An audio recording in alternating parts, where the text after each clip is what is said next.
Hello दोस्तों, आप सभी का स्वागत है आपके अपने YouTube channel MKS teaching point में। साथियों, आप सभी के सामने केस का स्टेटस है जिसका डायरी नंबर 53-332/2023 है। साथियों, ये जो आपका केस है 20/12/2023 को फाइल किया गया है और साथियों इसकी पिछली सुनवाई की अगर बात करें तो 13 मई को सुनवाई हुई। साथियों, ये केस जो है जस्टिस के वी विश्वनाथन सर की बेंच में लगा हुआ था, लेकिन साथियों यहाँ पर सुनवाई के बाद जो आर्डर निकल कर आया है कहीं ना कहीं स्पष्ट तौर पर वो बहुत ही महत्वपूर्ण है। यानी साथियों जो ये केस था इसे डिसमिस एज विड्रॉ यानी इसे विड्रॉ कर लिया गया है और केस डिसमिस हो चुका है। यहाँ पर देखेंगे 13 तारीख के आर्डर में ये स्पष्ट हो रहा है और डिस्पोजल डेट जो है 14/5/2024 आप सभी के सामने है। अब साथियों बात कर लें यहाँ पर पिटिशनर आपकी अर्चना कुमारी है। रिस्पोंडेंट में अगर बात करें द स्टेट ऑफ बिहार और इसके साथ कई अन्य जो है कहीं ना कहीं पार्टीज आपको रिस्पोंडेंट में दिखेंगी। अब साथियों आगे बढ़ेंगे और जानेंगे आखिरकार ये केस है क्या और इसकी स्थिति क्या है। तो साथियों यहाँ पर अगर आप देखेंगे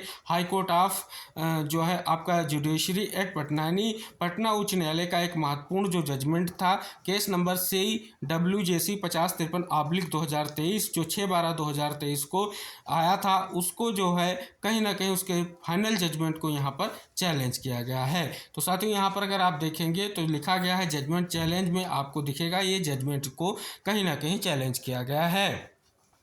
साथियों आप सभी के सामने जो केस अभी हमने जिक्र किया 5053/2021 उसके जो जजमेंट की कॉपी आप सभी के सामने है। ये 27 पेज का एक महत्वपूर्ण जजमेंट है और इस जजमेंट का अगर आप निष्कर्ष देखेंगे तो यहाँ से निष्कर्ष यही निकल कर आ रहा है जो बिहार शिक्षक भर्ती का छठा चरण था उसमें लगभग 22,000 BEd डिग्री धारकों का चयन सुनिश्चित हुआ था, लेकिन साथियों इस जजमेंट के बाद लगभग 22,000 चयनित BEd को बाहर करने को लेकर के एक बड़ा जजमेंट यहाँ पर दिया गया है। अगर इस जजमेंट का आप अवलोकन करेंगे तो इसमें कई सारे तथ्यों पर कहीं ना कहीं चर्चा की गई है, चाहे आपके LCT का गजट 2018 का हो उस पर भी चर्चा की गई है, राम शरण मौर्य वाले जजमेंट पर भी चर्चा की गई है और इसके साथ साथियों अगर हम बात कर लें तो इसमें कहीं ना कहीं उन सभी महत्वपूर्ण तथ्यों पर विचार विमर्श करते हुए एक बड़ा महत्वपूर्ण जजमेंट दिया गया है। अगर आप इस जजमेंट का पूरी तरीके से अवलोकन करेंगे तो आपको सारी चीज़ें यहाँ पर स्पष्ट होंगी।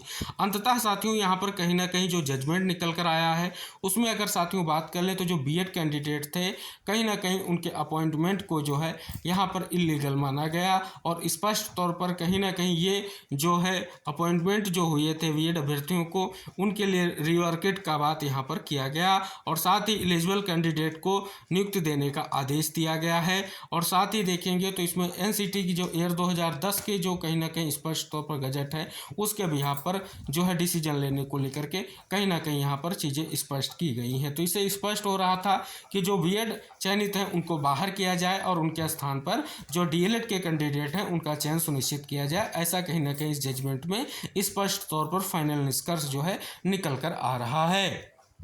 तो साथियों उसके बाद जो है आप देखेंगे 20/12/2023 को ये कहीं ना कहीं उसी जजमेंट को चैलेंज करते हुए स्पेशल अपील दाखिल की गई। अब साथियों बात कर ले तो कहीं ना कहीं ये अब डिसमिस एज विड्रॉ हो चुकी है, यानी कहीं ना कहीं चयनित BEd के द्वारा जो एक प्रयास था उसमें जो है देख सकते हैं याचिका विड्रॉ हो चुकी है। तो साथियों स्पष्ट हो रहा है अभी इसकी सुनवाई की जो आपके लिखित आर्डर की कॉपी है अभी अपलोड नहीं हुई है, अपलोड होने पर और भी चीज़ें यहाँ पर क्लेरिफाई होंगी। फिलहाल साथियों इस याचिका से जो उम्मीदें थी कहीं ना कहीं ये डिसमिस ए विड्रॉ यानी याचिका को वापस लेने से कहीं ना कहीं वो स्थितियां अब स्पष्ट हो चुकी हैं। तो साथियों आगे क्या निष्कर्ष रहेगा सबसे महत्वपूर्ण होगा, क्योंकि साथियों स्पष्ट कर दें एक महत्वपूर्ण मैटर था जिस पर कहीं ना कहीं सुप्रीम कोर्ट के 11 अगस्त 2023 के फैसले का कहीं ना कहीं आलोक लेते हुए एक बड़ा फैसला यहाँ पर देखने को मिला था। तो साथियों आगे क्या स्थितियाँ रहेगी बहुत ही महत्वपूर्ण है। फिलहाल साथियों आप सभी के सामने सारी चीज़ें क्लियर हो चुकी हैं। यहाँ पर अगर आप देखेंगे तो एक महत्वपूर्ण निष्कर्ष निकल कर आ रहा है कि निष्कर्ष यही निकल कर आ रहा है कि याचिका ये विड्रॉ हो चुकी है। से जो भी चीज़ें आपके लिए महत्वपूर्ण होंगी और निष्कर्ष के साथ निकल कर आती रहेंगी हम आप तक जरूर शेयर करते रहेंगे। फिलहाल सभी साथियों से निवेदन करेंगे इस वीडियो को शेयर करें, चैनल को सब्सक्राइब करें। मिलते हैं नेक्स्ट अपडेट के साथ, तब तक के लिए बाय बाय, टेक केयर साथियों।